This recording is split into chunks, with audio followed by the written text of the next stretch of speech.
E tem dupla de atacantes no Corinthians que deve ser dispensada no fim dessa temporada. Vídeo de hoje do canal do Nicola traz mais detalhes e fala sobre o Palmeiras. Abel Ferreira reclamou da falta de investimento do Verdão. Será que isso confere? Bora contar também que Hernan Crespo exige uma reformulação grande no elenco do São Paulo para 2026. Já o Flamengo está em vias de construir hotel 5 estrelas dentro da Gávea. Preciso te atualizar sobre Neymar, falando sobre seu futuro. Tudo a respeito de Luiz Castro. Ele vai para o Grêmio ou pode esperar por um outro clube grande do futebol brasileiro? Tem novidade importante também sobre o futuro de Rony, Gabigol em contato com o Santos, as últimas do mercado, bastidores, finanças e muito mais.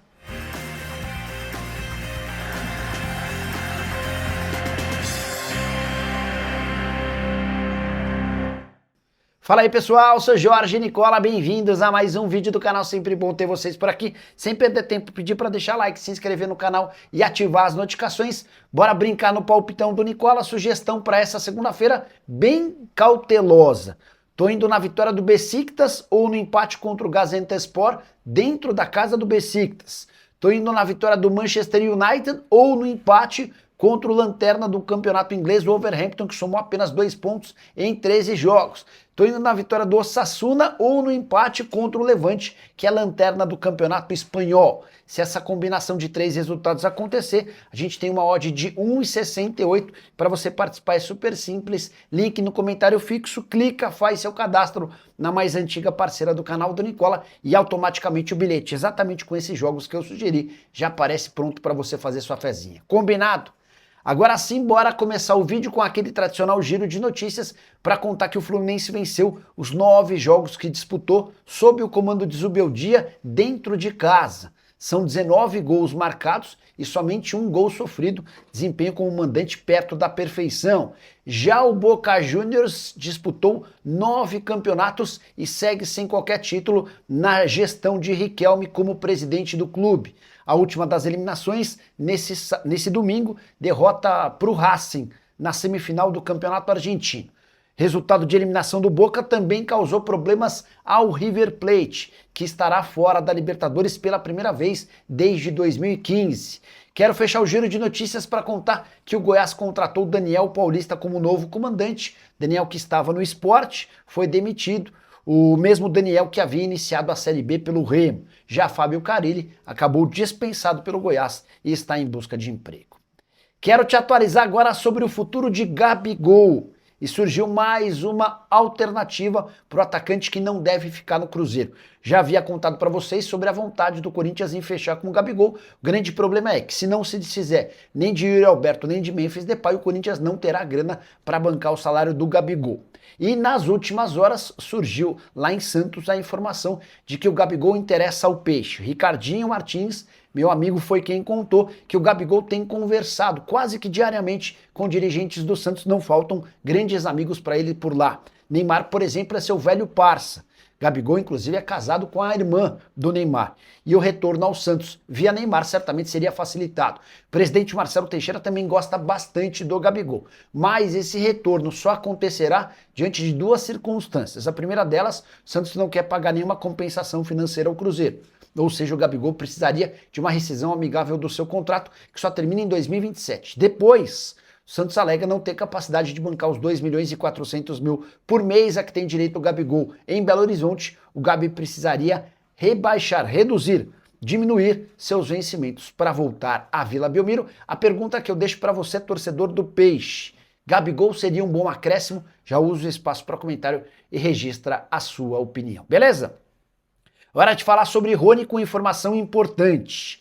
Rony foi sondado nos últimos dias por 2 clubes brasileiros, embora o próprio atacante tenha dito, depois da vitória por 5-0 contra o Vasco nesse domingo, que ninguém o procurou, que ele não tinha informação nenhuma de mercado. Posso assegurar, conversando com pessoas próximas ao Rony, de que 2 clubes da Série A fizeram contato. Se assustaram com os atuais vencimentos do Rony. O atacante ganha no Galo 1.600.000 por mês e tem contrato até dezembro de 27. Diante desse cenário, fica difícil imaginar que o Rony troque o Atlético por outro clube brasileiro. A maior possibilidade hoje para o Rony deixar o Galo seria uma negociação para o exterior. Até porque seu contrato com o Atlético prevê a multa de 6 milhões e meio de euros, multa rescisória em caso de propostas do exterior. No Brasil, a multa é gigante, para cima de 150 milhões de reais. No exterior, basta que qualquer clube se acerte com o Rony e banque 6 milhões e meio de euros e o Atlético é obrigado a negociá-lo. Vale a lembrança de que esses 6 milhões e meio de euros foi exatamente a grana investida pelo Galo quando da contratação do jogador. Temporada do Rony de 63 jogos, 13 gols e 5 assistências. Ele foi titular em 51 partidas e reserva em 12. Quero te atualizar agora sobre Luiz Castro, que tem grandes chances de voltar ao Brasil em 2026. O técnico português, que já trabalhou no Botafogo, está desempregado desde que foi demitido do Al-Ahly dos Emirados Árabes Unidos.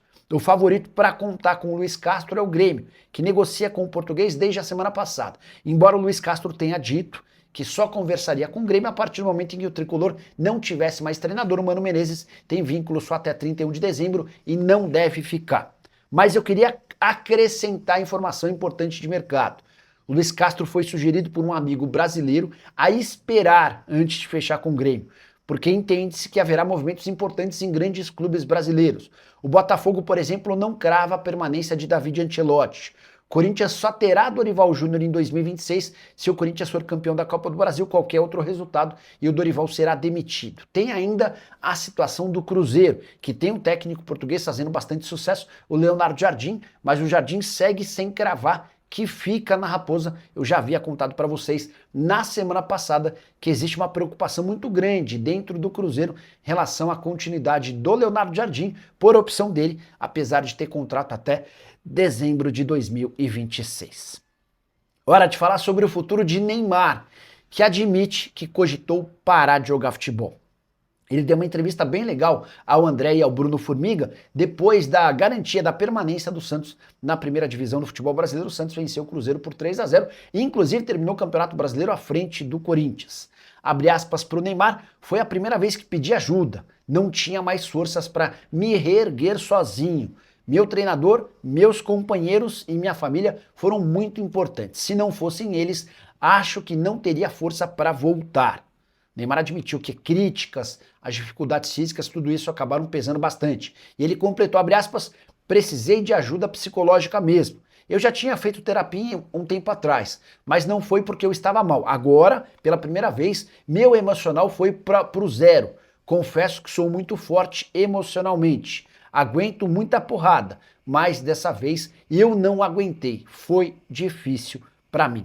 Só para completar em relação ao Neymar, o presidente Marcelo Teixeira, que deu entrevista admitindo toda a culpa pela temporada ruim do Santos, falou também sobre o futuro do Neymar, abre aspas, para o MT. O Neymar pai esteve no vestiário, combinamos de agendar ainda nessa semana um encontro para decidirmos essa situação. O projeto sempre foi ter o Neymar até a Copa do Mundo de 2026 e a expectativa é de que ele permaneça. Qualquer novidade sobre o tema e eu conto para vocês, beleza? Você sabia que o Flamengo pretende construir um hotel 5 estrelas dentro da Gávea com um custo de obra avaliado ou estimado em 800 milhões de reais? Informação divulgada durante o fim de semana dá conta de que Rubro Negro e BTG Pactual já têm um acordo para a construção desse hotel. A última reunião na sexta-feira serviu para avançar em uma série de pontos que ainda estavam pendentes. A empresa operadora será a francesa Accor, que utilizará a bandeira Puma, uma das mais chiques do planeta. E esse hotel que vai ficar hospedado na Gávea deve ter capacidade para 300 carros no seu estacionamento e vai ter uma série de excelentes condições de alojamento. Tudo para que o Flamengo possa ter mais uma receita a ser explorada. Importante contar ainda que esse projeto já está em fase final de aprovação na prefeitura. Repercussão entre torcedores foi diferente da que eu imaginava. Entendia que o torcedor do Flamengo ia ficar contente, mas muitos cobraram o presidente BAP. Que história é essa de fazer hotel em vez de fazer estádio? O BAP segue determinado a seguir com o Maracanã. Ele entende que a construção de um estádio não seria interessante. Importante registrar ainda que os 800 milhões de reais para a construção desse hotel 5 estrelas não virão do Flamengo. O rubro-negro vai ceder o espaço e vai ter direito a uma participação importante. Por falar em hotel, só registrar que o rubro-negro está em um dos hotéis mais chiques e luxuosos lá no Catar. E eu me refiro ao hotel do mundo. Esse local onde o Flamengo está hospedado para a disputa do Intercontinental de Clubes chega a ter diárias de 40 mil. A suíte imperial custa esse valor na Babesco. O quarto mais simples sai por R$ 1.300 a diária. Por lá nesse hotel, a venda e consumo de bebidas alcoólicas é restrita para o bar do hotel. O hotel possui várias piscinas, academia 24 horas, 3 restaurantes, um inspirado na comida local, outro na comida de Paris e outro na comida de Nova York. O Flamengo que estreia no Intercontinental de Clubes nessa quarta-feira contra o Cruz Azul, precisando vencer para chegar à semifinal do torneio. Qual o tamanho da reformulação que o São Paulo passará em 2026? Essa pergunta foi feita a Hernan Crespo, que deixou bem clara a vontade de mexidas impactantes. O questionamento foi feito depois de o São Paulo perder para o Vitória por 1-0 em Salvador, resultado que ainda manteve o São Paulo na 8ª colocação do Campeonato Brasileiro. O tricolor estará na pré-Libertadores da América se Fluminense e o Cruzeiro vencerem a Copa do Brasil. Bora para a declaração do Crespo. E a mexida? Qual o tamanho da reformulação, abre aspas, para o treinador argentino? Quando chegamos, estávamos a 1 ponto do Z4.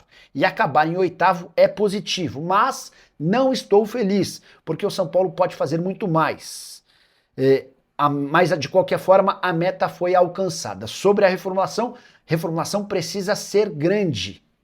Somos o São Paulo, disse o Hernan Crespo, que completou, admitindo que vai à Itália, nesse período de férias, ver as filhas. E disse também, o planejamento já está feito. Todo mundo sabe o que a gente pretende, as características e onde temos que melhorar. A ideia é ser mais competitivo. São Paulo deve passar por reformulação dentro e fora dos campos. As demissões de funcionários do CT já começaram. Contei para vocês que muitos serão dispensados por falta de qualidade. Em relação a atletas, o tricolor vai buscar contratações e a partir dessa semana, nomes devem começar a aparecer. Você sabia que o Palmeiras, dono do maior investimento na história do futebol brasileiro com reforços, completou 8 torneios consecutivos sem título? A última conquista, Campeonato Paulista de 2024. Desde então foram outros 3 torneios na temporada passada e mais 5 competições em 2025. Desses 8 torneios sem taça, Palmeiras foi vice-campeão em 4. Campeonato Brasileiro de 24 e 25, Campeonato Paulista de 25 e Libertadores de 2025. Se a gente for analisar os anos de 2024 e 2025, em 2 anos, 10 torneios disputados e uma única taça. Isso porque antes da conquista do Campeonato Paulista do ano passado, o Palmeiras também já havia perdido a Supercopa do Brasil. O mais maluco dessa história toda é que, apesar do fracasso recente nas competições, Abel Ferreira colocou a culpa na falta de investimento. Treinador português disse, abre aspas, somos uma equipe que tem menos recursos do que outras, mas pela sua organização, pela valorização do elenco e pela estrutura, conseguimos competir com muito menos recursos e conseguimos lutar por títulos. Abel, você não tem menos recursos do que ninguém. Só o Flamengo é mais rico que o Palmeiras hoje. Mas o Flamengo investiu 300 milhões de reais em contratações de reforços no ano. O Palmeiras gastou 703 milhões de reais. Esse discurso de que o Palmeiras é um pobre coitado não existe há bastante tempo, por mérito do próprio Palmeiras. O Verdão deve ultrapassar a arrecadação de 1,5 bilhão de reais nessa temporada. Só para completar, o Abel também afirmou na entrevista coletiva depois da vitória contra o Ceará, que rebaixou o vovô, que o seu salário de 3 milhões de reais, dito pela imprensa, não é real. E que os bônus que eu citei na semana passada em relação a títulos de Campeonato Brasileiro e Libertadores não existem. Eu posso assegurar que o salário de 3 milhões de reais foi divulgado e revelado por pessoas do staff do Abel Ferreira, tá? Então esse é o primeiro ponto. Sobre os prêmios, informação que eu consegui com uma pessoa do COF, o Conselho de Orientação Fiscal, vale a lembrança de que o COF tem acesso a todos os contratos no Palmeiras. E o Abel, que é mestre em dizer que não falou, foi o mesmo que havia assegurado que nunca tinha se acertado com a Al-Sadd. Tanto se acertou que o Palmeiras, para não ser punido na FIFA, precisou fazer um acordo com o time qatari. O Abel que precisa melhorar bastante dentro e fora de campo. O Corinthians já decidiu, independentemente de ser ou não campeão da Copa do Brasil, que dispensará Ángel Romero e Thales Magno no fim dessa temporada. Dupla que custa mais de R$ 1,5 milhão por mês, tem contrato apenas até 31 de dezembro e está completamente fora dos planos, tanto da diretoria quanto da comissão técnica. Thales Magno pertence ao New York City e está emprestado ao Corinthians até 31 de dezembro. Temporada bastante abaixo daquilo que se imaginava, 48 jogos, 6 gols e 4 assistências, foi reserva em 29 partidas e nem saiu do banco de reservas em 18 vezes. Salário de 600 mil por mês, Corinthians precisaria gastar bastante dinheiro para comprar o atacante de 23 anos de idade, está sacramentado que ele será devolvido ao time americano. Sobre o Romero, um dos mais antigos do elenco, conseguiu uma legião de fãs no Timão por conta de toda a sua garra, raça e vontade, mas também não fica. Salário de R$ 900 mil por mês. Temporada de 53 jogos, 5 gols e 3 assistências. Foi titular em 26 jogos, reserva em 27. Em 15 partidas ele foi para o banco e nem sequer foi utilizado. A avaliação é de que, apesar de líder do elenco e de gozar de prestígio com boa parte da torcida, o Romero contribui muito pouco. O investimento nele é muito fora da realidade. São dois atletas que não ficam. Só para completar, registrar que o Corinthians, que enfrenta o Cruzeiro na quarta-feira no Mineirão, no jogo de ida das semifinais da Copa do Brasil, pode não ter Rodrigo Garro e Yuri Alberto. A dupla ainda é dúvida por conta de lesões. O Yuri, inclusive, tem menos chances de jogar do que o meio atacante argentino. E você? O que pensa sobre tudo que eu contei? Já usa o espaço para comentário. Só não esquece de deixar like, se inscrever no canal. A gente se encontra mais tarde. Tchau!